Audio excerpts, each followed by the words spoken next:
এই দিদিকেও ভুল বুঝিয়েছে, কেউ সত্যি কথা বলছে না। রাস্তা দিয়ে আস্তে আস্তে সবাই খালি বদনাম বলছে। আমি বলছি কি এই বদনাম আমরা শুনবো না,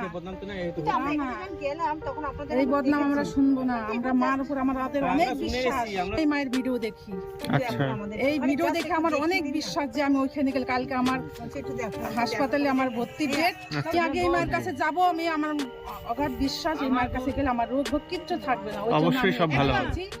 কালকে আমার ভর্তির ডেট, ওই ভর্তিতে রিপোর্টের জন্য কোনো অসুবিধা না আসে। মায়ের নাম করুন, সব ঠিক হয়ে যাবে। এই আমি সারাক্ষণ আস্তে আস্তে আমি 108 বার নাম করেছি মায়ের। আচ্ছা আচ্ছা আচ্ছা, আপনি বুঝতেই পারছি না। আচ্ছা রিপোর্টে একটুখানি ক্যান্সার ধরা পড়েছে। ঘুরে যাচ্ছি নটা থেকে। তখন আমাকে ডাক্তার বলেছে কি আমাকে এই ব্রেস্টটা কেটে বাদ দিয়ে দেবে। আচ্ছা আচ্ছা, তখন আমি নাই যে আমার শরীরের একটা অঙ্গ ই হয়ে যাবে, অকেজো হয়ে যাবে। হ্যাঁ, আমি বাড়িতে আমি একটা ছেলের